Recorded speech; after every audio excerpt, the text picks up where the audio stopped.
And President Trump today still had no update on timing for when the U.S. will reach a deal with Iran. Take a listen.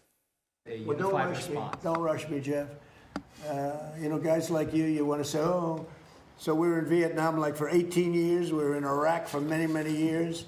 We're in for all the, I don't like to say World War II because that was a biggie, but we were 4.5, almost 5 years in World War II. We were in the Korean War for 7 years. I've been doing this for 6 weeks. All right, CBS News political reporter Zak Hudak joins me now. Zak, good to have you on as always. So have we heard anything more today from President Trump or the White House about possible timing of peace talks with Iran?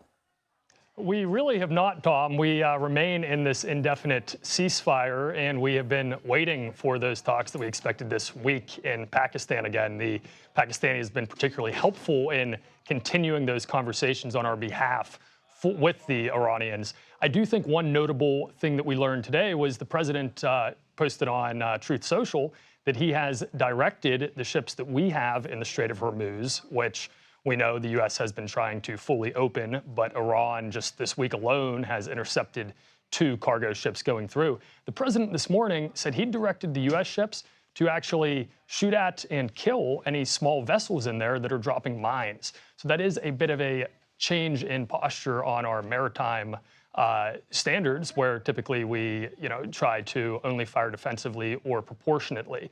But that does really reinforce that it is a must open situation right now for the Strait, and particularly if we are to bring this conflict to a close. Yeah, well, as we wait for this conflict to come to a close, which hopefully that happens eventually, the White House also hosted a second round of peace talks between Israel and Lebanon. So how did those talks go?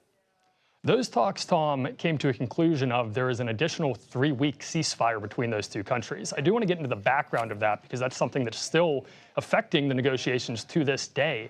After that previous ceasefire had been agreed to about 2 weeks ago, just days later, Israel began bombing Lebanon. President Trump, CBS reported, his understanding at first was that Israel and Lebanon were included in that ceasefire. After talking to Prime Minister Netanyahu, the president's understanding changed. It was that the ceasefire did not apply to those 2 countries. That really set us back in the eyes of the Iranians in terms of their ability to trust our negotiators. As a result, the U.S., the State Department, had to move very quickly to try to set up talks between Israel and Lebanon. And this really is a major step because this was a huge hurdle that had arose, that in effect, the ceasefire was not a true ceasefire. This agreement that was made today helps and definitely sets the table to hopefully have those talks that we've been waiting for in Pakistan. A lot going on in Washington. Zak Hudak following it all for us tonight. Zak, thank you.